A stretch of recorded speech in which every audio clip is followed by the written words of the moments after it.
जय हिंद दोस्तों, स्वागत है एक बार फिर से आप सभी का आपके अपने यूट्यूब चैनल ज्ञान आरबीएल में। आशा करते हैं आप लोग अच्छे होंगे और आप लोगों की तैयारी भी अच्छी चल रही होगी। मैं संजीव आपके लिए लेकर आया हूँ पैट 2023 की श्रृंखला में जुलाई मंथ की करंट अफेयर्स। साथियों, इस क्लास को आप किसी भी वनडे एग्ज़ाम के लिए आप ले सकते हैं। साथियों, ये क्लास आपके एग्ज़ाम के लिए बहुत ही हेल्पफुल रहेगी। चाहे आप एसएससी का कोई भी एग्ज़ाम की तैयारी कर रहे हों, चाहे यूपीएससी के किसी भी एग्ज़ाम की तैयारी कर रहे हों साथियों, तो ये करंट अफेयर्स की जो हमारी क्लास है आपके लिए बहुत ही हेल्पफुल रहेगी। मैं संजीव आपके लिए साथियों इस श्रृंखला में कह सकते हैं हर मंथ की क्लास लेके आता रहता हूँ साथियों। और इसके पहले मैंने आपको जनवरी से जून तक की जो क्लास आपको प्रोवाइड कराई दी है साथियों मैंने। और कह सकते हैं यदि कोई साथी या कह सकते हैं कि हमारे साथी जो भी पैट 2023 की तैयारी कर रहे हों तो उनके लिए कह सकते हैं यूट्यूब पर जो हमारी प्लेलिस्ट है साथियों, उस प्लेलिस्ट में जाएंगे और वहाँ पर आपको हमारे सभी वीडियो आपको दिख जाएंगे साथियों। और कह सकते हैं स्पेशल पैट 2023 की प्लेलिस्ट उसमें मिलेगी आपको। उसको आप ओपन करेंगे और हमारे सभी वीडियो आपको मिल जाएंगे। हमारी टीम के द्वारा बहुत ही बेहतरीन तरीके से उसमें तैयारी कराई गई और निःशुल्क रूप से हम लोग इसमें बहुत ही अच्छे से तैयारी करवा रहे हैं। यदि कोई हमारा साथी या कह सकते जो भी हमारे साथी जूनियर असिस्टेंट 2023 जिसमें 5,512 पदों पर जो वैकेंसी आई उसकी तैयारी कर रहे हैं, तो वो कह सकते हैं हमारे ज्ञान आरबीएल ऐप को प्ले स्टोर से डाउनलोड करेंगे और उसके साथ हमारे कह सकते हैं जो सफलता 2.0 बैच को आप कह सकते हैं परचेज़ कर सकते हैं। और उसमें खुद हमारे 2 टीचर जूनियर असिस्टेंट सेलेक्टेड हैं, उनके द्वारा आपको गाइड किया जाएगा साथियों। और कह सकते हैं बेस्ट टाइपिंग गाइडेंस के साथ आपको साथियों जीरो से हीरो आपको बनाने की कोशिश की जाएगी। और बहुत ही कह सकते हैं बहुत से साथी हमारे साथ बिलीव कर रहे हैं, बहुत ही बड़ी संख्या में लोग हमारे साथ जुड़ रहे हैं। और कह सकते हैं कि यदि कोई साथी हमारा यूपी पुलिस में कांस्टेबल की तैयारी कर रहा हो या कह सकते हैं एसआई की तैयारी कर रहा हो, तो उनके लिए भी कह सकते हैं एक बहुत ही बेहतरीन तरीके से या विभिन्न 8 तरह के एग्ज़ामों को टारगेट करते हुए पैट 2023 हो, एसएससी जीडी हो और कह सकते हैं जूनियर असिस्टेंट हो, इन सब एग्ज़ाम को चाहे रेडियो ऑपरेटर भी हो साथियों टारगेट करते हुए हमारी टीम के द्वारा टेस्ट सीरीज लॉन्च की गई है। साथ ही उस टेस्ट सीरीज को भी आप कह सकते हैं हमारे ऐप ज्ञान आरबीएल पर आप परचेज़ कर सकते हैं। ठीक है साथियों, तो समय को ना गवाते हुए कह सकते हैं कि मैं क्लास को स्टार्ट करता हूँ। साथियों, इस क्लास को आप किसी भी एग्ज़ाम के लिए ले सकते हैं, कोई भी वनडे एग्ज़ाम हो साथियों, कोई भी वनडे एग्ज़ाम हो उसके लिए आप ले सकते हैं, जो आपके एग्ज़ाम में बहुत ही हेल्पफुल रहेगी। ठीक है साथियों, मैं क्लास को स्टार्ट करता हूँ। तो मैं बताऊँ आपको साथियों, ये जो क्वेश्चन दिया है यहाँ पे, जो हमारा पहला क्वेश्चन है, हेनले पासपोर्ट इंडेक्स 2023 में भारत का कौन सा रैंक रहा। तो साथियों, जो हेनले पासपोर्ट इंडेक्स है ये कह सकते हैं हेनले एंड पार्टनर्स जो नाम की संस्था है उसके द्वारा जारी किया जाता है।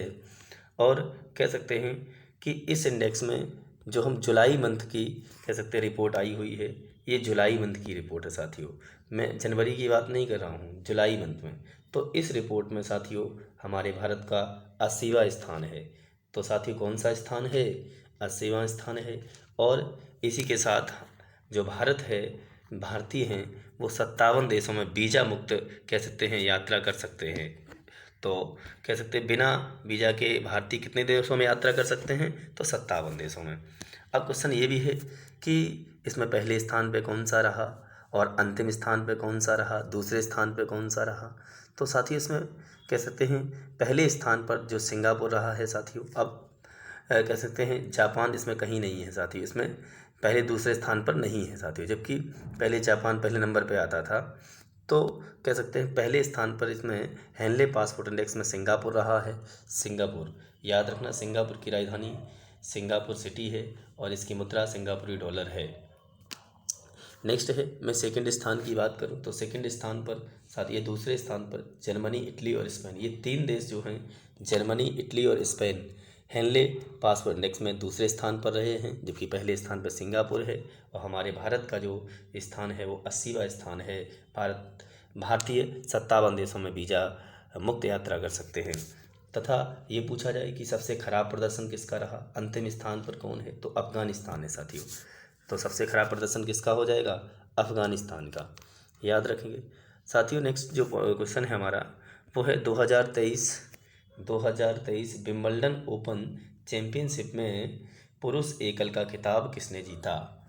तो साथियों मैं बताऊं कि जो ग्रैंड स्लैम प्रतियोगिता होती है टेनिस से संबंधित है, ग्रैंड स्लैम प्रतियोगिता, तो इसमें साथियों 4 प्रकार की प्रतियोगिता कह सकते हैं खेल आते हैं, जैसे कि number 1 Australian open, French open, Wimbledon open और कह सकते हैं अमेरिकन या यूएस ओपन। तो ये क्रमशः होते हैं, ठीक है। तो इसमें जो विंबलडन है तीसरे नंबर का है साथियों, और इसके पहले ऑस्ट्रेलियन ओपन है, फ्रेंच ओपन हो चुका है, जबकि अमेरिकन ओपन अभी होने को बाकी है। तो मैं बताऊं कि ये टेनिस से संबंधित हैं। अब ये है कि तो पुरुष एकल का जो खिताब है विंबलडन में ये किसने जीत लिया है, तो कार्लोस अलकराज जो है ये स्पेन के रहने वाले हैं। तो विंबलडन ओपन पुरुष एकल का खिताब किसने जीता, कार्लोस अलकराज ने जीता, जो स्पेन के रहने वाले हैं। और इन्होंने नोवाक जोकोविच जो है, जो सर्बिया के रहने वाले हैं, इनको हराकर जीत लिया है। तो नोवाक जोकोविच सर्बिया, इनको हराकर कार्लोस अलकराज ने जीत लिया है। जबकि इसी में मैं आपसे चर्चा करूं कि महिला एकल का खिताब विंबलडन में किसने जीता है, तो महिला एकल का जो खिताब है वो मार्केटा बोंद्रोसोवा ने जीता है। मार्केटा बोंद्रोसोवा जो है ये चेक गणराज्य की रहने वाली है, या चेक रिपब्लिक कहते हैं साथियों। तो नेक्स्ट है कि मैं बात करूं इन्होंने किसे हरा कर जीता है, तो इन्होंने ओंस जेब्यूर हैं जो ट्यूनीशिया की रहने वाली हैं, याद रखना है। तो एक बार फिर से, तो विंबलडन ओपन का खिताब पुरुष एकल में जीत लिया है कार्लोस अलकराज ने नोवाक जोकोविच को हराकर। तो जबकि महिला एकल का खिताब मार्केटा बोंद्रोसोवा जो चेक गणराज्य की, इन्होंने ओंस जेब्यूर जो ट्यूनीशिया के रहने वाली उनको हराकर जीत लिया है। अब मैं बात करूं कि 2023 जो फीफा महिला विश्व कप था, तो फीफा जो महिला विश्व कप है इसका खिताब किसने जीत लिया है, तो कह सकते हैं स्पेन ने इसमें इंग्लैंड को हरा कर जीता है। तो फीफा महिला विश्व कप स्पेन ने इंग्लैंड को हरा कर जीता है। और कह सकते हैं स्पेन की राजधानी मैड्रिड हो जाएगी, इंग्लैंड की लंदन हो जाएगी, ठीक है। और कह सकते हैं लंदन जो है वो टेम्स नदी के किनारे बसा है। लंदन कौन सी नदी है, टेम्स नदी के किनारे बसा हुआ है। और ये भी याद रखना लंदन क्षेत्रफल में विश्व का सबसे बड़ा शहर भी है। नेक्स्ट है ये फीफा विश्व कप का जो आयोजन है ये कहाँ पर हुआ था, तो फीफा जो विश्व कप इसका आयोजन महिला का आयोजन ऑस्ट्रेलिया और न्यूजीलैंड 2 देशों में किया गया था। क्वेश्चन है कि फीफा का मुख्यालय कहाँ है, तो जो फीफा है ये फुटबॉल की सबसे बड़ी संस्था है। फीफा का जो मुख्यालय है वो ज्यूरिख स्विट्जरलैंड में है। ज्यूरिख स्विट्जरलैंड में पड़ता है। जबकि ये पूछ लिया जाए कि फीफा के अध्यक्ष कौन है, तो जियानी इन्फेंटिनो है। कौन है, जियानी इन्फेंटिनो, ये भी याद रखना है, इन्फेंटिनो। तो साथियों ये भी याद रखेंगे। अब क्वेश्चन है, पिछली बार साथियों पैट में आया था कि जो आईओसी उसका मुख्यालय पूछा गया था, इंटरनेशनल ओलंपिक कमेटी का। तो साथियों वो लुसाने स्विट्जरलैंड में था। कहाँ पर, लुसाने स्विट्जरलैंड। जबकि वहाँ पर स्थान ना देके सीधा देश ही दे दिया गया था, स्विट्जरलैंड। साथ ही ये भी कहाँ पर, स्विट्जरलैंड में है। जबकि फीफा का कह सकते हैं ज्यूरिख स्विट्जरलैंड में है। नेक्स्ट है मैं बात करूँ जो आईसीसी विश्व कप है जो 2023 में, इसके ब्रांड एम्बेसडर किसे नियुक्त किया गया है, तो जो आईसीसी विश्व कप 2023 का ब्रांड एम्बेसडर है वो शाहरुख खान को बनाया गया है। किसे, SRK शाहरुख खान को बनाया गया है। अब क्वेश्चन ये है कि इसका आयोजन कहाँ होना है, तो इसका जो आयोजन है हमारे प्यारे भारत में होना है। और कह सकते हैं कि भारत ने अब तक 2 बार इस किताब को अपने नाम किया है कि कब 1983 और 2011 में। तो 1983 में कपिल देव इस समय हमारे भारतीय टीम के कप्तान थे, जबकि 2011 में MS धोनी थे साथियों। कौन थे? MS धोनी, याद रखेंगे। अब क्वेश्चन ये है कि विश्व का क्रिकेट का जो सबसे बड़ा स्टेडियम है, क्रिकेट का स्टेडियम जो है वो कौन सा है? तो कह सकते हैं नरेंद्र मोदी स्टेडियम। नरेंद्र मोदी स्टेडियम जो है ये मोटेरा अहमदाबाद में है। ये कहाँ पर है? मोटेरा अहमदाबाद, गुजरात। जबकि दूसरे नंबर का, तो सेकंड नंबर का जो विश्व का क्रिकेट स्टेडियम हो जाएगा वो हो जाएगा मेलबर्न, मेलबर्न स्टेडियम। ये ऑस्ट्रेलिया में हो जाएगा साथियों। कहाँ पर? ऑस्ट्रेलिया में। जबकि अब ये पूछा जाए विश्व का तीसरा और भारत का दूसरा सबसे बड़ा स्टेडियम, तो वो जयपुर में बनाया जा रहा है साथियों। कहाँ पर? जयपुर में, जयपुर में। याद रखना है कि विश्व का ये तीसरा है और भारत का दूसरा सबसे बड़ा, ठीक है। विश्व का तीसरा, भारत का दूसरा, तो कहाँ पर? जयपुर में बन रहा है। जबकि ये भी है कि हॉकी का सबसे बड़ा स्टेडियम जो विश्व में है वो बिरसा मुंडा स्टेडियम है। बिरसा मुंडा, जो बिरसा मुंडा, इन्हें धरती बाबा के नाम से जाना जाता है, ठीक है। ये भी याद रखना है। बिरसा मुंडा की जो जयंती है वो 15 नवंबर को मनाते हैं, याद रखेंगे। नेक्स्ट है, अगला क्वेश्चन है कि दिलीप ट्रॉफी 2023 का खिताब किसने जीता है? तो दिलीप ट्रॉफी का संबंध भी साथियों ये क्रिकेट से होता है। किससे होता है? क्रिकेट से। और इसे साउथ जोन ने वेस्ट जोन को हराकर जीत लिया है। तो दिलीप ट्रॉफी का खिताब किसने जीता? साउथ जोन ने। किसे हराकर? वेस्ट जोन को। अगला क्वेश्चन है कि जो नाटो शिखर सम्मेलन है इसकी मेजबानी किस देश ने की है? साथियों, तो नाटो की बात करूं, इसका जो अभी हाल ही में सम्मेलन हुआ था जुलाई मंथ में, वो लिथुआनिया में हुआ था। कहाँ पर हुआ था? लिथुआनिया, जिसकी राजधानी विल्नियस हो जाएगी। इसकी राजधानी क्या है? विल्नियस। नेक्स्ट है कि नाटो जो है, नाटो की स्थापना 1949 में होती है साथियों। स्थापना कब हुई? तो 1949 में। और इसका जो मुख्यालय है बेल्जियम की राजधानी ब्रुसेल्स में है। नाटो का मुख्यालय कहाँ पर है? बेल्जियम की राजधानी ब्रुसेल्स में। स्थापना 1949 में हुई थी। जबकि हाल ही में जो फिनलैंड है, फिनलैंड को इसका 31वें सदस्य के रूप में शामिल किया गया है।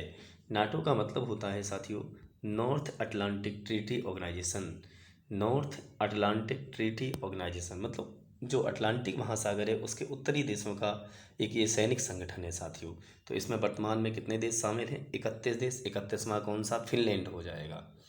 नेक्स्ट है, कह सकते हैं कि जो यूक्रेन है वो उसको नाटो में शामिल करने की बात चल रही थी साथियों, इसीलिए रूस और यूक्रेन का भी बहुत चल रहा है साथियों। अगला क्वेश्चन है आरपीएफ, जो रेलवे प्रोटेक्शन फोर्स है, आरपीएफ की बात करूं तो इसका जो महानिदेशक है कौन बनाया गया? रेलवे प्रोटेक्शन होता है, रेलवे प्रोटेक्शन फोर्स। इसके जो नए महानिदेशक हैं वो मनोज यादव को बनाया गया है। और जो आरपीएफ है इसकी स्थापना 1872 में 1872 में हुई थी तथा इसका जो हेडक्वार्टर है वो नई दिल्ली में स्थित है, याद रखेंगे। तथा ये पूछ लिया जाए कि रेलवे की जो कह सकते हैं रेलवे की बोर्ड की हाल ही में जो अध्यक्ष बनाई गई हैं साथियों वो जया वर्मा बनाई गई। कौन बनाई गई हैं? जया वर्मा। अगला क्वेश्चन है साथियों कि हमारे देश में रेल की बात करूं, सबसे पहले किस गवर्नर जनरल के समय रेलवे लाइन बिछाई गई थी, रेल चली थी? तो डलहौजी के समय चली थी साथियों, याद रखना। 16 अप्रैल 1853 को मुंबई से थाने के बीच में चलाई गई थी। अगला क्वेश्चन है कि 2023 वर्ल्ड पैरा एथलीट चैंपियनशिप में सबसे अधिक पदक किसने जीत लिए हैं? तो 2023 वर्ल्ड पैरा एथलीट चैंपियनशिप में जो सबसे ज़्यादा पदक हैं वो चीन ने जीते हैं। चीन ने इसमें 45 पदक जीते हैं। जबकि 2023 वर्ल्ड पैरा एथलेटिक चैंपियनशिप का जो आयोजन है वो फ्रांस में किया गया है। कहाँ पर किया गया है? इसका आयोजन फ्रांस में हुआ है। और भारत का इसमें 19वां स्थान है। इसमें भारत ने कह सकते हैं 10 पदक प्राप्त किए हैं। तो 2023 वर्ल्ड पैरा एथलेटिक चैंपियनशिप में भारत का स्थान 19वां है। भारत ने 10 पदक प्राप्त किए हैं, जिनमें से कह सकते हैं भारत ने 3 स्वर्ण, 4 रजत और 3 कांस्य प्राप्त किए हैं, याद रखेंगे। अगला क्वेश्चन है कौन सा शहर 2023 इंडिया मोबाइल कांग्रेस की मेज़बानी करेगा? तो इंडिया मोबाइल कांग्रेस जो है इसका 2023 में मेज़बानी कौन सा शहर करेगा? तो नई दिल्ली करेगा। कौन सा? नई दिल्ली। इसकी थीम क्या है? Global digital innovation. तो इंडिया मोबाइल कांग्रेस की थीम ग्लोबल डिजिटल इनोवेशन है। इसकी मेज़बानी नई दिल्ली करेगी। नेक्स्ट अगला जो क्वेश्चन है साथियों हमारा वो हो जाएगा कि जो अभ्यास या एक्सरसाइज नोमैडिक एलिफेंट जो है साथियों ये किसके बीच होता है? तो नोमैडिक एलिफेंट साथियों ये भारत और मंगोलिया की सेनाओं के बीच में होता है और इसका आयोजन हाल ही में मंगोलिया की राजधानी उलान बटोर में किया गया है। साथियों याद रखना है। और जैसे पूछा जाता है कि गोबी का मरुस्थल कहाँ है, तो साथियों जो गोबी का मरुस्थल है ये चीन और मंगोलिया दो देशों में पड़ता है जहाँ पर पीली धूल उड़ती रहती है। याद रखेंगे। नेक्स्ट है हाल ही में किस राज्य में गजह कोथा परियोजना शुरू की गई है? साथियों हाल ही में गजह कोथा जो परियोजना है ये इंपॉर्टेंट पॉइंट क्वेश्चन है साथियों। ये असम में मानव हाथी संघर्ष को कम करने के लिए चलाई गई है। किसके लिए? असम में मानव हाथी संघर्ष को कम करने के लिए। याद रखना है। अगला क्वेश्चन है कि किस राज्य के आथूर पान के पत्तों को जीआई टैग दिया गया साथियों हाल में? तो तमिलनाडु का जो आथूर पान के पत्ते हैं इनको हाल ही में कह सकते हैं जीआई टैग से सम्मानित जीआई टैग दिया गया है। और यह है कि जो जीआई टैग है जियोग्राफिकल इंडिकेटर जो है भौगोलिक संकेत, ये कब इसका अधिनियम क्या है, पहली बार किसे कब दिया गया था? तो साथियों जो जीआई टैग है इसका अधिनियम 1999 में आया था, जबकि 2004 में सबसे पहले दार्जिलिंग की चाय जो दार्जिलिंग है, साथियों दार्जिलिंग की जो चाय थी उसे सबसे पहले 2004 में कह सकते हैं जीआई टैग दिया गया था। याद रखेंगे। अगला क्वेश्चन है साथियों कि अमृत भारत स्टेशन योजना किस मंत्रालय द्वारा शुरू की गई है? तो जो अमृत भारत स्टेशन योजना है साथियों ये रेलवे मंत्रालय द्वारा शुरू की गई है और इसका जो उद्घाटन है हमारे प्रधानमंत्री मोदी जी के द्वारा किया गया है। साथियों मोदी जी ने 508 रेलवे स्टेशनों के पुनर्निर्माण के लिए इसकी शुरुआत की है। कितने रेलवे स्टेशन के पुनर्निर्माण के लिए? तो 508 रेलवे स्टेशनों के पुनर्निर्माण के लिए अमृत भारत स्टेशन योजना रेलवे मंत्रालय के द्वारा शुरू की गई है। अगला क्वेश्चन है कि निर्यात तैयारी सूचकांक 2022 में कौन सा राज्य शीर्ष पर रहा? तो साथियों निर्यात तैयारी सूचकांक में जो तमिलनाडु है साथियों वो प्रथम स्थान पर है, जबकि यह इसका तीसरा संस्करण है। तो ये तीसरा संस्करण था तथा इसे नीति आयोग के द्वारा जारी किया गया है, जो नीति आयोग है। नीति आयोग के बारे में पूछा जाए तो नीति आयोग जो है 1 जनवरी 2015 से शुरू होता है। कब से? 1 जनवरी 2015 से योजना आयोग के स्थान पर। नेक्स्ट है नीति आयोग एक असंवैधानिक निकाय है साथियों, इसका संविधान में कहीं पर भी उल्लेख नहीं है। और मैं बात करूं कि निसार उपग्रह कब लॉन्च किया जाएगा? अच्छा क्वेश्चन है साथियों, वेरी वेरी इंपॉर्टेंट क्वेश्चन कि जो निसार उपग्रह है ये कब लॉन्च किया जाएगा? तो इसकी मैं बात करूं जनवरी 2023 में कह सकते हैं इसके लॉन्च करने की बात कही गई है। यह नासा और इसरो दोनों का संयुक्त पृथ्वी अवलोकन उपग्रह है। तो किसका? नासा और इसरो। नासा अमेरिका की अंतरिक्ष एजेंसी है और इसरो हमारे प्यारे भारत की अंतरिक्ष एजेंसी है। तो संयुक्त पृथ्वी अवलोकन उपग्रह है। और अभी क्वेश्चन ये है कि इसे किस रॉकेट के द्वारा भेजा जाएगा? तो इसे कह सकते हैं GSLV Mk2। तो GSLV Mk2 के द्वारा इसको भेजा जाएगा। नेक्स्ट है अगला जो क्वेश्चन है हमारा साथियों कि किस अंतरिक्ष एजेंसी ने चंद्रयान 3 मिशन लॉन्च किया है? वेरी वेरी इंपॉर्टेंट पॉइंट साथियों, ये अधिकतर एग्जाम में सीधा का सीधा छपा हुआ मिलेगा आपको। इसको बहुत ही अच्छे तरीके से याद कर ले साथियों। इम्पोर्टेंट हमने बताया, वेरी वेरी इंपॉर्टेंट बताया साथियों।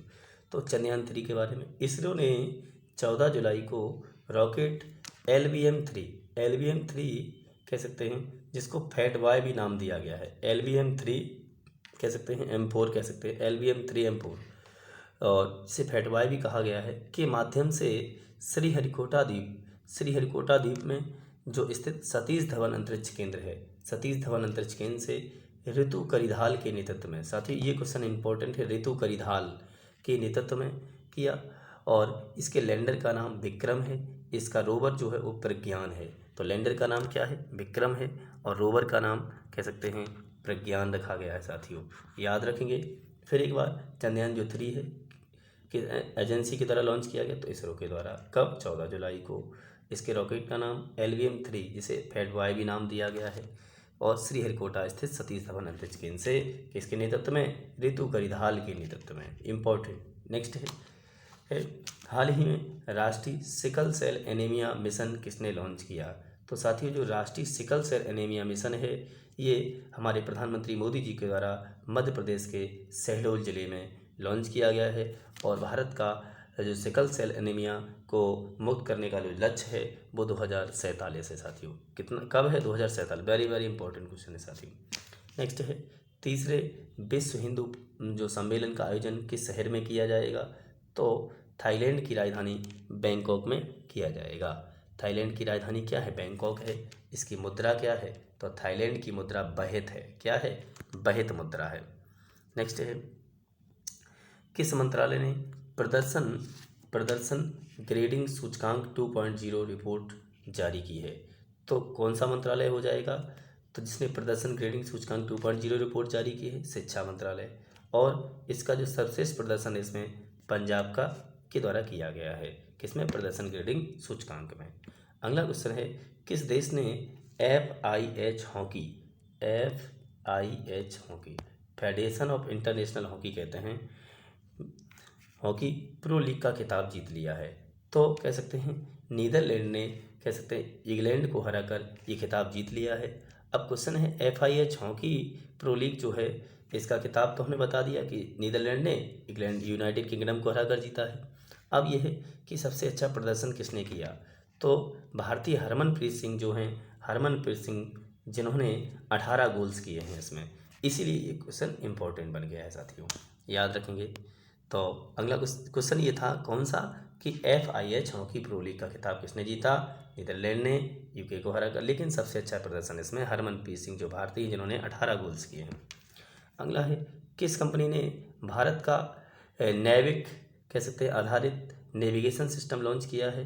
तो जो नैविक आधारित नेविगेशन सिस्टम है साथियों, ये एलिना जियो सिस्टम्स, ये कंपनी है, इसने इसको लॉन्च किया है। ये क्वेश्चन भी इंपॉर्टेंट है साथियों। नेक्स्ट है किस शहर ने हरित हाइड्रोजन पर अंतर्राष्ट्रीय सम्मेलन की मेजबानी की है? तो हरित हाइड्रोजन पर अंतर्राष्ट्रीय सम्मेलन जो है नई दिल्ली के विज्ञान भवन में किया गया है। कहाँ पर किया गया हरित हाइड्रोजन पर अंतर्राष्ट्रीय सम्मेलन? नई दिल्ली के विज्ञान भवन में। अब नेक्स्ट क्वेश्चन ये है कि वैश्विक शांति सूचकांक 2023, ग्लोबल कह सकते हैं पीस इंडेक्स की बात कर रहे हैं, तो वैश्विक शांति सूचकांक 2023 में आइसलैंड पहले नंबर पे है साथियों, और डेनमार्क का इसमें दूसरा स्थान है। तो पहला स्थान कौन सा? आइसलैंड, और दूसरा डेनमार्क। ये जारीकर्ता जो संस्था है Institute for Economics and Peace. ये क्वेश्चन पूछा जाता है साथियों, कई बार एग्जाम में पूछा गया है कि वैश्विक शांति सूचकांक या सूचकांक, कोई भी सूचकांक, उसको जारी करता संस्था का नाम भी पूछा जाता है। तो Institute for Economics and Peace के द्वारा इसको जारी किया गया है। अब क्वेश्चन है कि इसमें अंतिम स्थान किसका है? तो वैश्विक शांति सूचकांक में जो अंतिम स्थान है वो अफगानिस्तान का है, और कह सकते हैं भारत की इसमें रैंक 146 है। तो हमारा प्यारा भारत विश्व शांति सूचकांक में 146वें नंबर पर है। अगला क्वेश्चन है हाल ही में कौन सा देश SCO का पूर्ण सदस्य बन गया है? तो कह सकते हैं SCO का जो पूर्ण सदस्य है वो कैसे ईरान बना है। ईरान को हाल ही में SCO का 9वां सदस्य बनाया है। कौन सा बनाया गया है? 9वां सदस्य बनाया गया है। और भारत और पाकिस्तान 2017 में इसके सदस्य बने थे। तो भारत और पाकिस्तान इसके 2017 में सदस्य बन जाते हैं। SCO को संघाई कोऑपरेशन ऑर्गेनाइजेशन के नाम से जानते हैं। वैसे कह सकते हैं कि संघाई 5 के नाम से इसकी स्थापना हुई थी, लेकिन बाद में संघाई सहयोग संगठन के नाम से 2001 में इसकी स्थापना हुई। और कह सकते हैं इसका जो मुख्यालय है चीन की राजधानी बीजिंग में है। और कह सकते हैं 2023 SCO समिट जो है ये भारत में हुई। कहाँ पर? 2023 SCO समिट कहाँ पर? तो भारत। अगला क्वेश्चन है कि 28 जुलाई को किस विषय के साथ विश्व हेपेटाइटिस दिवस मनाया गया? तो कह सकते हैं वन लाइफ वन लीवर विषय के साथ 28 जुलाई को विश्व हेपेटाइटिस दिवस मनाया गया है। अगला क्वेश्चन है साथियों कि 2023 कह सकते हैं सैफ चैंपियनशिप का खिताब किसने जीता है? तो कह सकते हैं साउथ एशियन फुटबॉल फेडरेशन कहते हैं इसको, क्या कहते हैं, साउथ एशियन फुटबॉल फेडरेशन। तो इसका जो खिताब है वो हमारे भारत ने कुवैत को हरा कर जीता है। तो किसे हराकर, कुवैत, कुवैत की राजधानी है, कह सकते हैं कुवैत सिटी है, और इसकी मुद्रा कुवैती दिनार हो जाएगी, जो सबसे महंगी मुद्रा है कुवैती दिनार।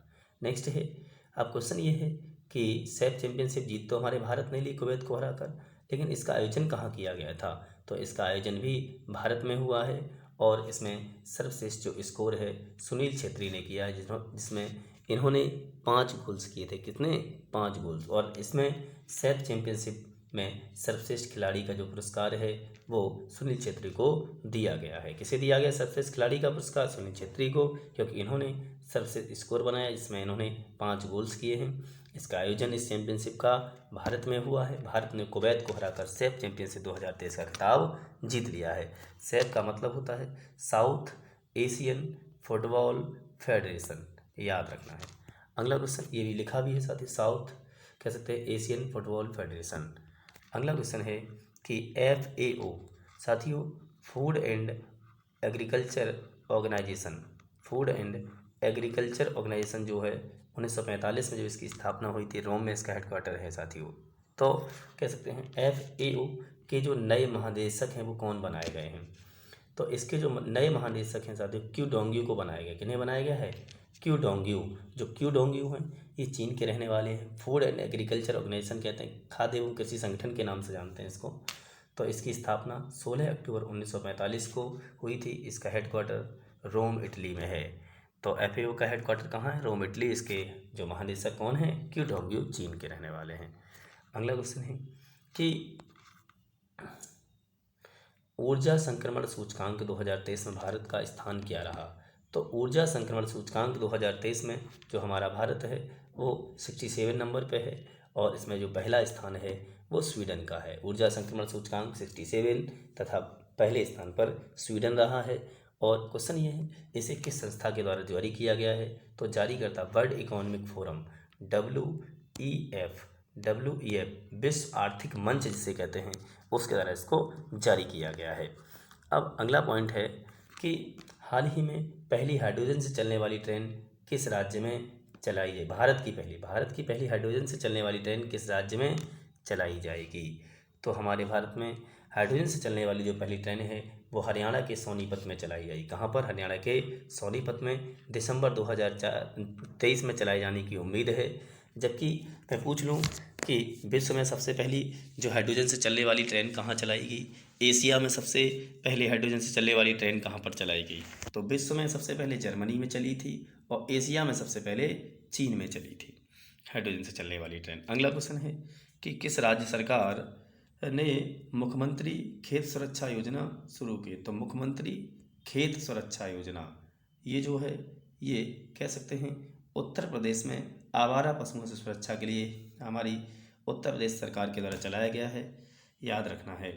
मुख्यमंत्री खेत सुरक्षा योजना किसके लिए, आवारा पशुओं से सुरक्षा के लिए।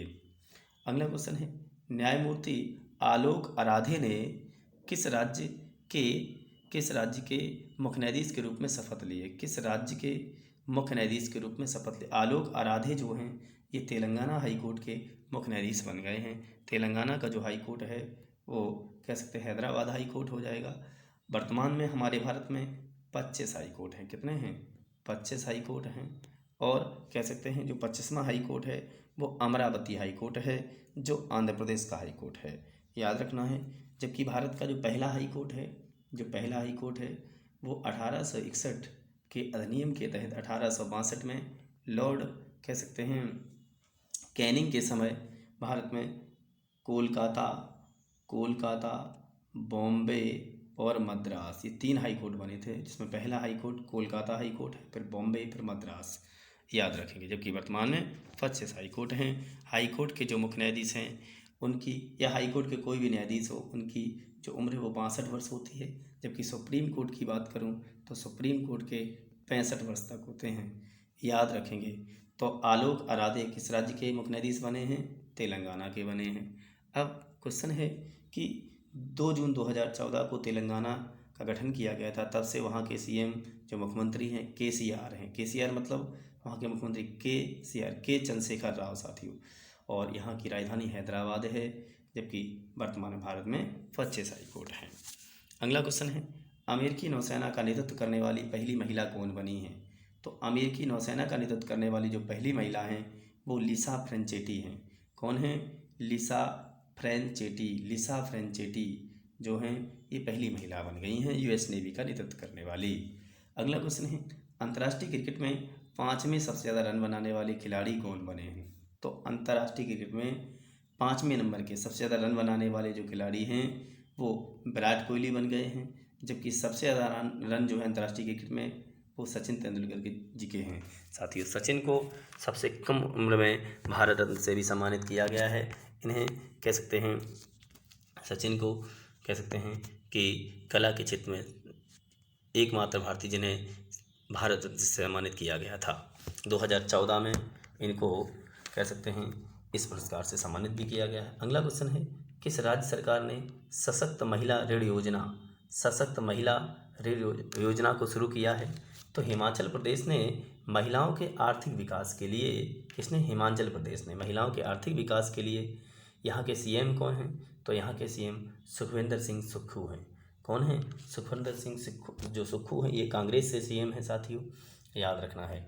और अगला क्वेश्चन है कि यहाँ पर हिमाचल प्रदेश ने मुलेठी की खेती करने के लिए भी कहा है साथियों। नेक्स्ट है, अगला क्वेश्चन है, कौन भारत की सबसे मूल्यवान कंपनी बनी है? तो हाल ही में भारत की सबसे जो मूल्यवान कंपनी है वो रिलायंस इंडस्ट्रीज बन गई है साथियों। और सेकंड नंबर पे सबसे मूल्यवान कंपनी जो है वो HDFC बैंक जो है ये भारत की दूसरी सबसे मूल्यवान कंपनी है, जबकि रिलायंस इंडस्ट्रीज सबसे मूल्यवान कंपनी है। अगला क्वेश्चन है, किस राज्य सरकार ने ग्रामीण आवास न्यास योजना शुरू की है? ग्रामीण आवास न्यास जो योजना है ये छत्तीसगढ़ के द्वारा शुरू की गई है। किसके द्वारा? छत्तीसगढ़ हमारे भारत का जो 26वां राज्य के रूप में कह सकते हैं 1 नवंबर सन 2000 को मध्य प्रदेश से अलग होकर इसका गठन किया गया था। कब? 1 नवंबर 2000 को। किससे अलग होकर? मध्य प्रदेश से अलग होकर। जबकि 9 नवंबर को कह सकते हैं उत्तर प्रदेश से अलग होकर बन गया था। कौन? यूके उत्तराखंड। जबकि 15 नवंबर को बिहार से अलग होकर झारखंड बन गया था। ये भी याद रखना है। तो मैंने आपको बताया छत्तीसगढ़ के बारे में, यहाँ के सीएम भूपेश बघेल हैं, याद रखेंगे। तो ग्रामीण आवास न्यास योजना किसके द्वारा? छत्तीसगढ़ के सीएम भूपेश बघेल के द्वारा। अगला क्वेश्चन है, भारतीय तटरक्षक बल के 25वें महानिदेशक के रूप में किसे नियुक्त किया गया है?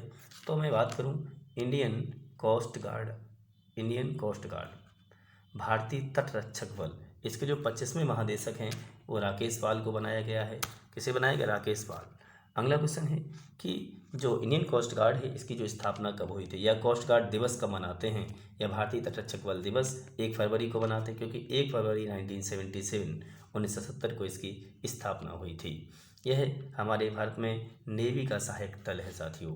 नेक्स्ट है, नॉर्थ चैनल पार करने वाले सबसे कम उम्र के व्यक्ति कौन बन गए हैं? तो नॉर्थ चैनल पार करने वाले जो सबसे कम उम्र के व्यक्ति हैं वो अंशुमन झिंगरन बने हैं। कौन बने हैं? Anshuman Jhingran. Important, very very important question है साथियों, नोट डाउन कर लेंगे, आ सकता है एग्जाम में। अगला क्वेश्चन है कि भारत की पहली सैटेलाइट पोर्टल साइट, तो भारत की पहली जो सैटेलाइट पोर्टल साइट है किस राज्य में स्थापित की जाएगी? ये गुजरात के महिसाणा में साथियों स्थापित की जाएगी, और वहाँ के सीएम जो भूपेंद्र भाई पटेल हैं, ठीक है, याद रखेंगे। जबकि मैं बात करूं किस कंपनी के द्वारा जो सैटेलाइट पोर्टल साइट स्थापित की जाएगी, ये वनवेव कंपनी है, उसके द्वारा गुजरात के महिसाणा में भारत की पहली सैटेलाइट पोर्टल साइट को स्थापित किया जाएगा, याद रखेंगे। अगला क्वेश्चन है कि Through the broken glass an Autobiography नामक पुस्तक को कह सकते हैं किसके द्वारा प्रकाशित किया गया है, या यह किसकी आत्मकथा है जिसे हाल ही में प्रकाशित किया गया है? कौन सी? Through the broken glass an autobiography. तो ये किसकी आत्मकथा है? ये है पूर्व मुख्य चुनाव आयुक्त TN शेषन। तो जो TN शेषन हैं ये हमारे भारत के पूर्व मुख्य चुनाव आयुक्त हैं, जबकि वर्तमान में कह सकते हैं जो मुख्य चुनाव आयुक्त जो हैं ये 25वें नंबर के राजीव कुमार हैं। कौन है? राजीव कुमार। याद रखना है कि कौन से नंबर के हैं? 25वें नंबर के हैं। 25 जनवरी 1950 को साथियों चुनाव आयोग की स्थापना हुई थी। इसीलिए 25 जनवरी को प्रतिवर्ष कह सकते हैं कि राष्ट्रीय मतदाता दिवस मनाते हैं। क्या? राष्ट्रीय मतदाता दिवस, याद रखना, voters day, national voter day मनाते हैं 25 जनवरी। अगला क्वेश्चन है, अंतर्राष्ट्रीय एनी अवार्ड 2023 किसने जीत लिया है? तो अंतर्राष्ट्रीय एनी अवार्ड है ये थलप्पल प्रदीप को मिला है। जो थलप्पल प्रदीप हैं यह आईआईटी मद्रास के प्रोफेसर भी हैं। किसके? आईआईटी मद्रास के प्रोफेसर थलप्पल प्रदीप को अंतर्राष्ट्रीय एनी अवार्ड से सम्मानित किया गया। इंपॉर्टेंट क्वेश्चन है। अगला है, छात्रों के लिए कौन सा शहर सबसे अच्छा शहर घोषित किया गया है? तो छात्रों के लिए विश्व में जो सबसे अच्छा शहर है वो लंदन है, जबकि दूसरे नंबर पे टोक्यो हो जाएगा। भारत में मुंबई इसमें 118वें नंबर पे है, दिल्ली इसमें 132वें स्थान पर रहा है। तो छात्रों के लिए भारत में मुंबई सबसे अच्छा शहर हो जाएगा और विश्व में लंदन सबसे अच्छा शहर हो जाएगा, जबकि मुंबई का विश्व में स्थान 118वां है और विश्व में दिल्ली का 132वां स्थान है। अगला क्वेश्चन है कि हाल ही में किसे गैर बारहमासी नदी घोषित किया? गैर बारहमासी नदी गोमती को घोषित किया गया है। साथियों जो कह सकते हैं ये जो गोमती नदी है साथियों, ये उत्तर प्रदेश के पीलीभीत जिले से निकलती है, लखनऊ से होती हुई जौनपुर इधर कह सकते हैं में बहती है। तो मैं बात करूं कि जो गोमती नदी है ये पीलीभीत जिले की फुल्लर झील से निकलती है। किससे? फुल्लर झील।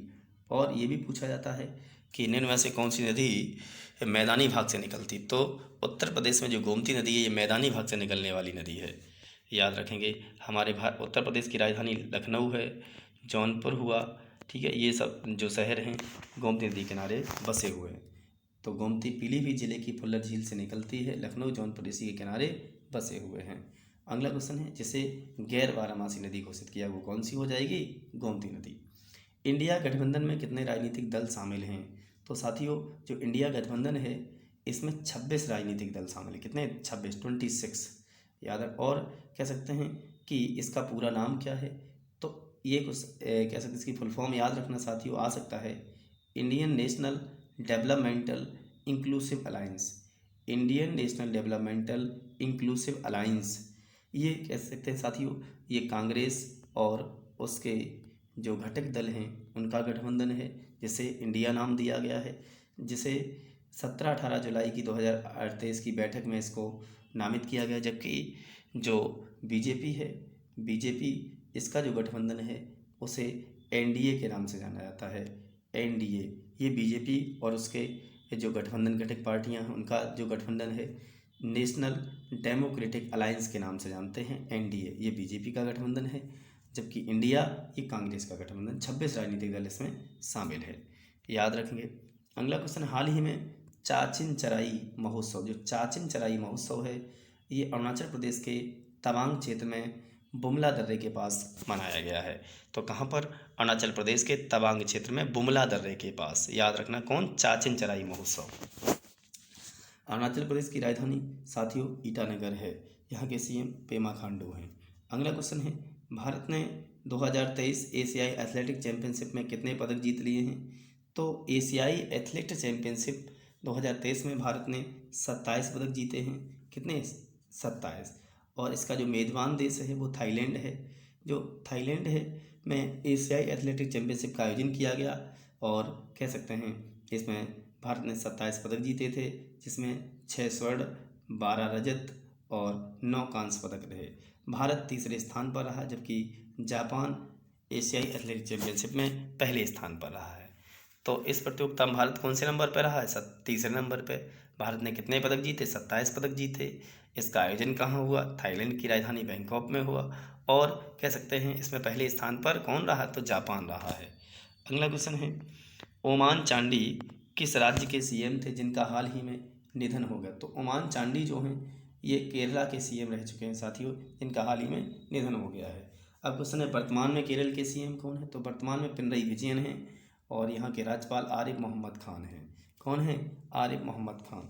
अगला क्वेश्चन है कि किस देश ने दुनिया का पहला मेथनॉल ईंधन वाला रॉकेट लॉन्च किया? तो मेथनॉल जो ईंधन वाला रॉकेट है ये चीन ने झुकियो 2 नामक रॉकेट जो है ये चीन के द्वारा दुनिया का पहला मेथनॉल ईंधन वाला रॉकेट है साथियों।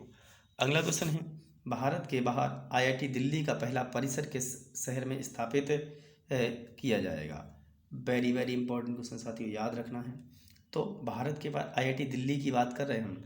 आईआईटी दिल्ली का पहला परिसर यूएई की राजधानी अबू धाबी, यूएई की राजधानी अबू धाबी में स्थापित किया जाएगा। जबकि इसी के साथ एक और क्वेश्चन है, आईआईटी मद्रास, आईआईटी मद्रास की बात करूं तो कह सकते हैं ये तंजानिया के जंजीबार में, तंजानिया के जंजीबार में ये क्वेश्चन इम्पोर्टेंट है साथियों। ये यहाँ पर आज तंजानिया के जंजीबार में हो जाएगा आईआईटी मद्रास का। जबकि हमने आपके पूछा दिल्ली का आईआईटी का, तो अबू धाबी में। अगला क्वेश्चन है, अभ्यास सिक्योरिटी बॉन्ड 2023 कहाँ पर आयोजित किया गया है। तो सिक्योरिटी बॉन्ड 2023 जो अभ्यास है ये ओमान की खाड़ी में रूस, चीन और ईरान की संयुक्त नौसेना है उसके साथ किया गया है। कौन सा सिक्योरिटी बॉन्ड, कहाँ पर, ओमान की खाड़ी में रूस, चीन और ईरान की नौसेनाओं का संयुक्त नौसैनिक अभ्यास है। अगला क्वेश्चन है, हाल ही में किस मंत्रालय द्वारा सागर संपर्क पहल लॉन्च की गई है। तो जो सागर संपर्क पहल है ये पत्तन पोत परिवहन एवं जलमार्ग मंत्रालय, जो इसके सीएम हैं, इसके जो मंत्री हैं वो सर्बानंद सोनोवाल हैं। तो पत्तन पोत परिवहन एवं जलमार्ग मंत्री कौन है, सर्बानंद सोनोवाल, असम के सीएम भी रह चुके हैं।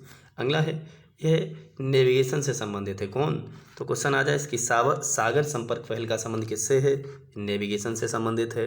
किस मंत्रालय ने, तो पत्तन पोत परिवहन एवं जलमार्ग मंत्रालय ने। इसके मंत्री कौन हैं, सर्बानंद सोनोवाल हैं। अगला क्वेश्चन है, ट्रेडिशनल मेडिसिन पर आधारित आसियान देशों की कॉन्फ्रेंस कहाँ पर आयोजित की गई है। तो ट्रेडिशनल मेडिसिन पर आधारित जो आसियान देशों की जो कॉन्फ्रेंस है ये भारत में की गई। कहाँ पर, अपने प्यारे भारत में। अब नेक्स्ट पॉइंट ये है कि इसके जो आसियान है, आसियान की बात करूँ, ASEAN, तो association of south east Asian Nations, मतलब साउथ ईस्ट एशियन नेशंस, तो जो एशिया के दक्षिण पूर्वी राष्ट्र हैं उनका संगठन है साथियों। तो आसियान की जो स्थापना है 1967 में हुई थी और आसियान का हेडक्वार्टर जकार्ता में, जकार्ता इंडोनेशिया का शहर है जो कि उसकी पहले राजधानी हुआ करती थी। जबकि वर्तमान में जो इंडोनेशिया उसकी राजधानी नुसंतारा हो गई है। क्या हो गई है, नुसंतारा। नुसंतारा साथियों ये बोर्नियो द्वीप पर है। कौन सा, बोर्नियो, जो बोर्नियो द्वीप है उस पर है नुसंतारा, याद रखना है। अगला क्वेश्चन है कि हाल ही में तिमोर लेस्ते को इसका 11वां सदस्य भी बनाया गया है। क्वेश्चन इंपॉर्टेंट हो जाएगा कि आसियान का 11वां सदस्य किसे बनाया गया, तो तिमोर लेस्ते को बनाया गया है। अगला क्वेश्चन है कि कोई भाषा किस राज्य में बोली जाती। तो साथियों जो कोई भाषा है ये उड़ीसा में बोली जाती है। उड़ीसा में एक जनजाति है जिसका नाम कंधास जनजाति, तो कोई भाषा को उड़ीसा में कंधास जनजाति द्वारा बोला जाता है और इसे उड़ीसा सरकार ने हमारे संविधान की जो 8वीं अनुसूची है, संविधान की 8वीं अनुसूची में शामिल करने की सिफारिश की है। अब क्वेश्चन है कि 8वीं अनुसूची में का संबंध किससे है। तो जो 8वीं अनुसूची है इसका संबंध किससे है, भाषाओं से है। तो मूल संविधान में कितनी भाषाएं थीं, तो मूल संविधान में 14 भाषाएं थीं। जबकि अब कितनी हैं, तो अब पूछा जाए 8वीं अनुसूची में 22 भाषाएं हैं। कितनी हैं, 22 भाषाएं हैं, याद रखना है। अगला क्वेश्चन है कि इसके सीएम कौन हैं। तो उड़ीसा के सीएम नवीन पटनायक हैं, जबकि वहाँ के राज्यपाल बनवारी लाल पुरोहित हैं। अगला क्वेश्चन है, उड़ीसा के जो राज्यपाल हैं साथियों बनवारी लाल पुरोहित है साथियों, नहीं होके कह सकते हैं गणेशी लाल हो जाएंगे। कौन हो जाएंगे,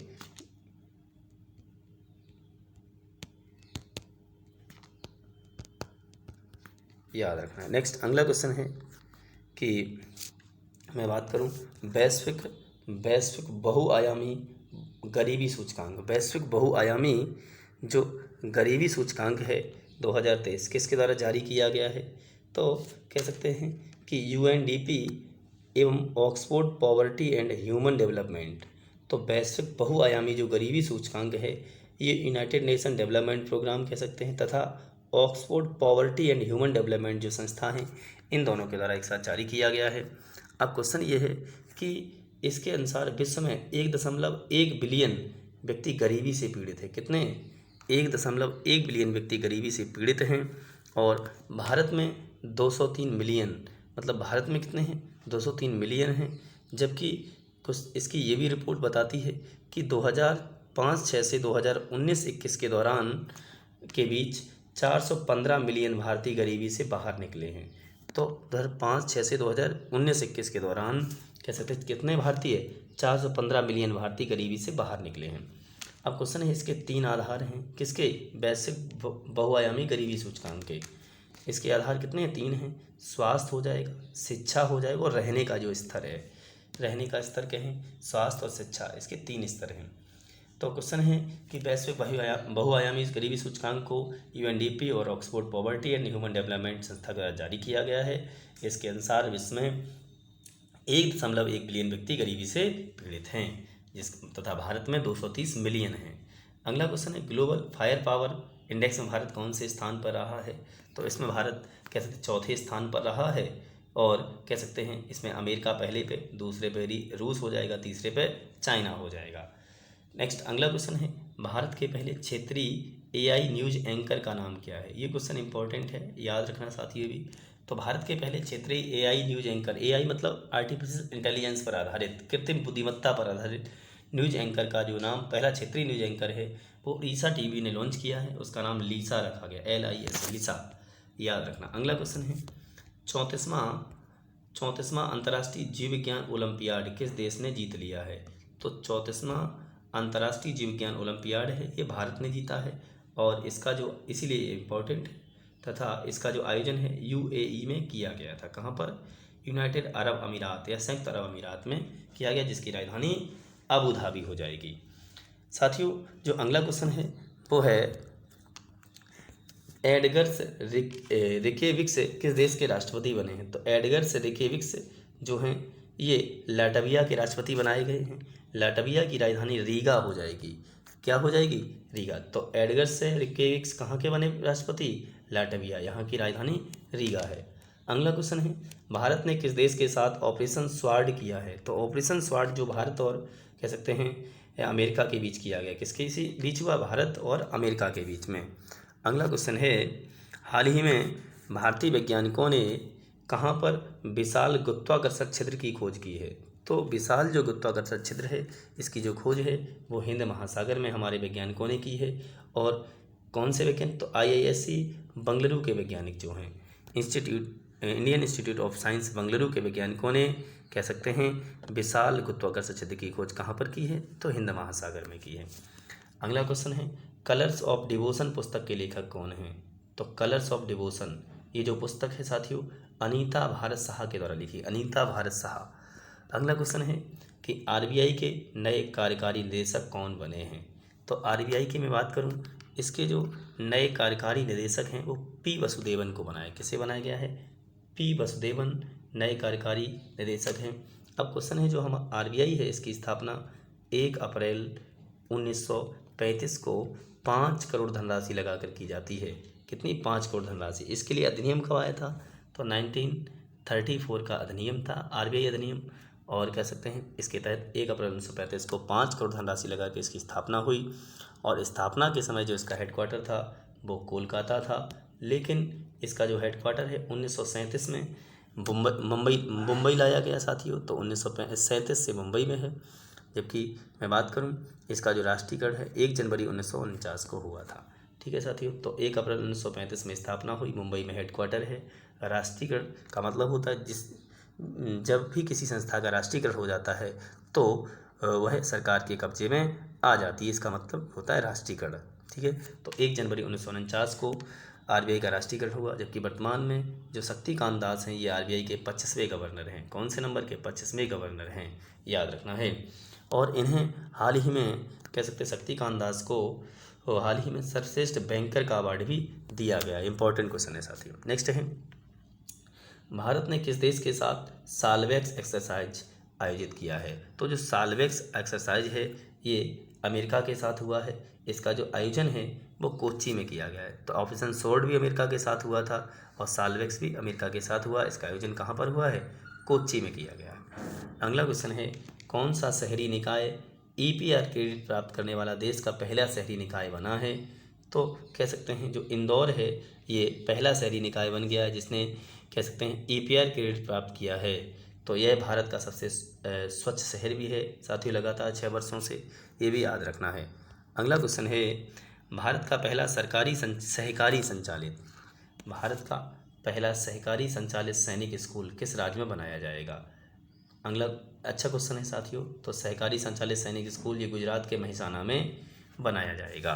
गुजरात के सीएम भूपेंद्र भाई पटेल हैं, याद रखें। अगला क्वेश्चन है, अभ्यास जाइमेक्स 2023 भारत और किस देश के बीच आयोजित किया गया है? तो साथियों जाइमेक्स जो है भारत और जापान के बीच होता है। देखो, जे का मतलब जापान, आई का मतलब इंडिया, एम का मतलब मिलिट्री, ई एक्स का मतलब exercise, Japan India military exercise. तो ये भारत और जापान के बीच में हुआ है साथियों जाइमेक्स।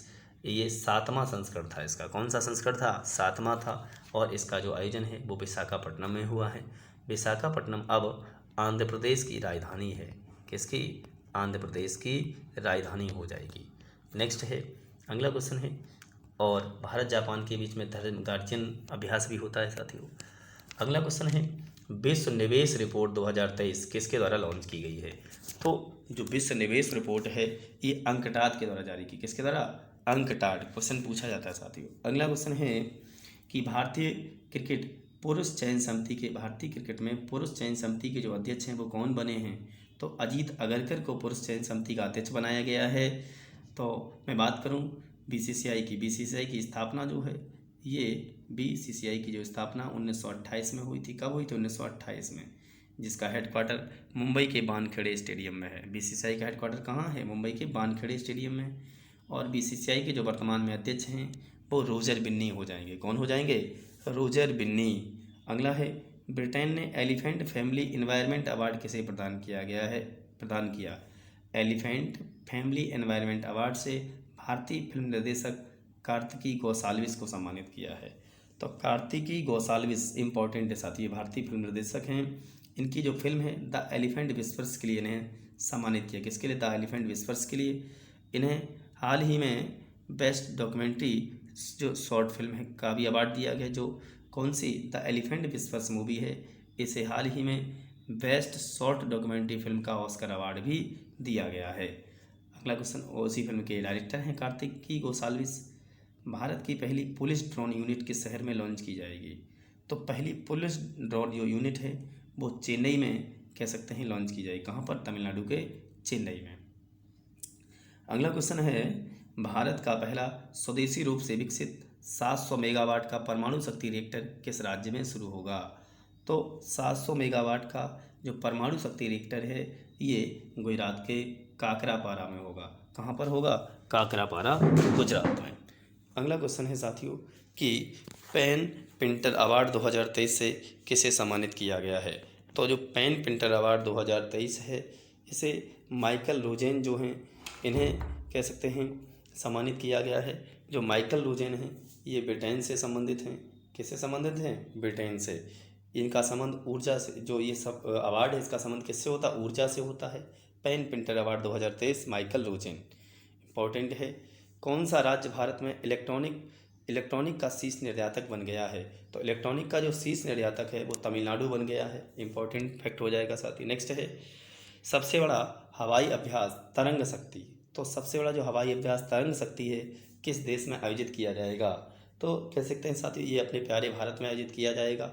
इसमें अमेरिका, यूके, फ्रांस एवं ऑस्ट्रेलिया हिस्सा लेंगे। कौन कौन? अमेरिका है, यूके, फ्रांस और ऑस्ट्रेलिया हिस्सा लेंगे। किसमें? तरंग शक्ति अभ्यास में। और कहाँ पर होना? भारत में होना है। अगला है, भारत का सबसे बड़ा प्राकृतिक मेहराब किस राज्य में खोजा गया साथियों? तो जो प्राकृतिक मेहराब है ये उड़ीसा के सुंदरगढ़ जिले में खोजा गया है। और जिसमें किस जिले में? सुंदरगढ़ जिले में। जबकि 184 मिलियन वर्ष पुराना। कितने पुराना ही ये प्राकृतिक मेहराब? 184 मिलियन वर्ष पुराना है। अगला है, मैं बात करूं किस देश ने एशियाई कबड्डी चैंपियनशिप 2023 का खिताब जीत लिया है? तो एशियाई कबड्डी चैंपियनशिप 2023 का जो खिताब है ये भारत ने ईरान को हरा कर जीता है। तो एशियाई कबड्डी चैंपियनशिप खिताब किसने जीत लिया है? भारत ने। किसे हराकर? ईरान को हराकर। तो एशियाई कबड्डी चैंपियनशिप का आयोजन दक्षिण कोरिया में किया गया था। अगला क्वेश्चन है, यूके इंडिया अवार्ड में ग्लोबल इंडियन आइकन का जो नाम किसे दिया गया है, तो यूके इंडिया अवार्ड में ग्लोबल इंडियन आइकन का जो नाम है ये MC मैरी कॉम को दिया गया है। वेरी वेरी इंपॉर्टेंट है। MC मैरी कॉम कह सकते हैं मणिपुर की रहने वाली हैं और ये मुक्केबाजी से संबंधित हैं। इन्हें सुपर मॉम के नाम से भी जाना जाता है। इन्होंने 6 बार विश्व चैंपियनशिप जीत ली है साथियों, याद रखना है। अगला क्वेश्चन है, हाल ही में उत्तर प्रदेश के कितने उत्पादों को GI टैग दिया गया है? तो कह सकते हैं उत्तर प्रदेश के जो 7 उत्पाद हैं उनको GI टैग से सम्मानित किया, GI टैग प्रदान किया गया है। तो कह सकते हैं जिनमें मैं इनको चर्चा कर लूँ। कालपी का हैंडमेड पेपर है, तो कालपी का जो हस्त निर्मित कागज़ है ये यूपी पुलिस में भी आ चुका साथियों की जालौन जो डिस्ट्रिक्ट है वो किसके लिए प्रसिद्ध है? तो हस्त निर्मित कागज़ के लिए है। तो कालपी का हैंडमेड पेपर है, बागपत का होम फर्निशिंग है और अमरोहा की ढोलक है, बाराबंकी का हैंडलूम उत्पाद है, मैनपुरी का तारकसी हो जाएगी, संभल का हॉर्न क्राफ्ट हो जाएगा और महोबा का गौरा पत्थर हस्तशिल्प। तो कौन कौन से 7 उत्पाद हैं? Kalpi handmade paper, Baghpat home furnishing, Amroha ढोलक, बाराबंकी का हैंडलूम उत्पाद, मैनपुरी का तारकसी और संभल का हॉर्न क्राफ्ट तथा महोबा का गौरा पत्थर जो हस्तशिल्प है। इन 7 उत्पादों को उत्तर प्रदेश के GI टैग प्रदान किया गया है। हमने आपको बताया GI टैग के बारे में। 1999 का अधिनियम है। सबसे पहले 2004 में दार्जिलिंग की चाय को GI टैग दिया गया था और GI टैग की जो अवधि होती है वो 10 वर्ष होती है। अगला क्वेश्चन है कि अब तक सबसे तेज 9000 रन बनाने वाले दूसरे खिलाड़ी कौन बन गए हैं? तो अब तक सबसे तेज 9000 रन बनाने वाले जो दूसरे खिलाड़ी हैं वो स्टीव स्मिथ बने हैं। स्टीव स्मिथ जो हैं ये ऑस्ट्रेलिया के खिलाड़ी हैं साथियों, जबकि पहले खिलाड़ी 9000 रन बनाने वाले वो कुमार संगकारा थे। जो कुमार संगकारा हैं कह सकते हैं वो श्रीलंका के रहने वाले हैं। सबसे तेज पूछा था साथियों इसमें। अगला क्वेश्चन है, महान अप्रवासियों की 2023 की सूची में किस भारतीय का नाम शामिल है? महान अप्रवासियों की सूची में तो अजय बंगा जो हैं इनका नाम शामिल है, जो विश्व बैंक के हाल ही में अध्यक्ष भी बनाए गए हैं। तो वर्तमान में विश्व बैंक के अध्यक्ष कौन हैं? अजय बंगा हैं। मैं बात करूं कि 1944 का जो ब्रेटन वुड सम्मेलन हुआ था, ब्रेटन वुड सम्मेलन, तो इस सम्मेलन का जो आयोजन है ये USA की राजधानी वाशिंगटन DC में हुआ था। कहाँ हुआ था? वाशिंगटन DC में। तो इसी सम्मेलन में 2 संस्थाओं का जन्म होता है, 1944 में होता है। कौन सी 2 संस्थाएं? विश्व बैंक और IMF, WB प्लस IMF, इन 2 संस्थाओं का जन्म हुआ। और कह सकते हैं इसी के साथ इन दोनों संस्थाओं ने कह सकते हैं दिसंबर 1945 से कार्य करना शुरू कर दिया था। याद रखना है। अगला क्वेश्चन है कि दोनों का हेडक्वार्टर कहाँ पर है? तो विश्व बैंक हो चाहे IMF हो, इन दोनों का हेडक्वार्टर वाशिंगटन DC में है। अगला क्वेश्चन है, तो विश्व बैंक के अध्यक्ष अजय बंगा को महान अप्रवासियों की सूची में शामिल किया गया है। नेक्स्ट है, साहित्य अकादमी का बाल साहित्य पुरस्कार 2023 किसने जीत लिया है? तो बाल साहित्य पुरस्कार जो है ये प्रिया AS को दिया गया है, प्रिया AS। अगला क्वेश्चन है, द योगा सूत्र फॉर चिल्ड्रन नामक पुस्तक किसने लिखी है? तो द योगा सूत्र फॉर चिल्ड्रन ये जो पुस्तक है ये रूपा पाई के द्वारा लिखी गई। किसके द्वारा? रूपा पाई के द्वारा। नेक्स्ट है, कौन सा देश 2023 फीफा अंडर-17 विश्व कप की मेज़बानी करेगा? तो अंडर-17 जो विश्व कप इसकी मेज़बानी इंडोनेशिया के द्वारा की जाएगी। किसके द्वारा? इंडोनेशिया के द्वारा। अगला क्वेश्चन हो जाएगा कि मोदी जी ने किस देश में स्थित अल हकीम मस्जिद का दौरा किया? तो मोदी जी कह सकते हैं मिस्र के दौरे पर गए थे, तो वहाँ पर उन्होंने कह सकते हैं अल हकीम मस्जिद का भी दौरा किया। मिस्र को इजिप्ट के नाम से जानते हैं। मिस्र की राजधानी काहिरा है। मिस्र को नील नदी का देन भी कहते हैं और कह सकते हैं काहिरा नील नदी पर बसा हुआ विश्व का सबसे बड़ा शहर है। नील नदी विश्व की सबसे लंबी नदी है। नेक्स्ट है, इसी दौरान मोदी जी को मिस्र का सर्वोच्च पुरस्कार ऑर्डर ऑफ नाइल से भी सम्मानित किया गया है। तो ऑर्डर ऑफ नाइल जो है ये किस देश का सर्वोच्च पुरस्कार है? मिस्र का है। से ये किसे मिला है? ये मोदी जी को मिला है। और यहीं पर द किंग ऑफ वैली मतलब राजा की जो घाटी है ये भी मिस्र में स्थित है। कहाँ पर है? मिस्र में। NTPC में आ चुका है साथियों। नेक्स्ट है, किस राज्य सरकार ने मुफ्त बिजली प्रदान करने के लिए गृह ज्योति योजना शुरू की है? तो मुफ्त बिजली प्रदान करने के लिए जो गृह ज्योति योजना है ये कर्नाटक ने शुरू की है। तो कर्नाटक के जो CM हैं वो श्री सिद्धारमैया दूसरी बार कर्नाटक के CM बने हैं।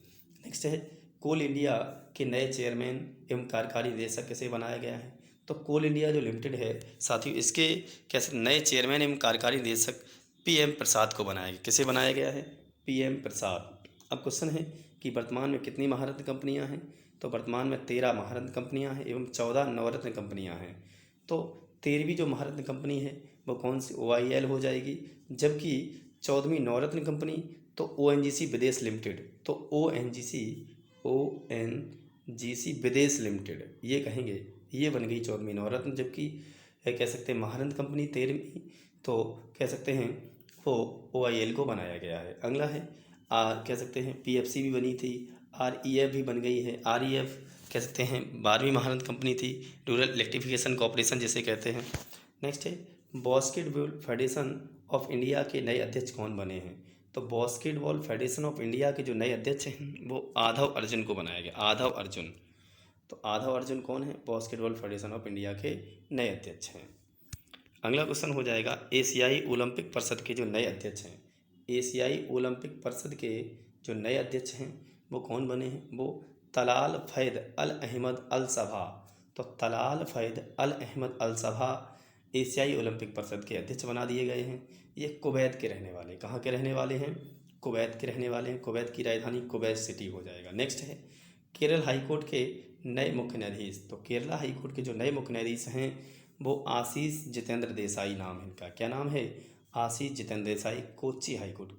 तो केरल का हाईकोर्ट कौन सा है? तो केरल का कोच्चि हाईकोर्ट है।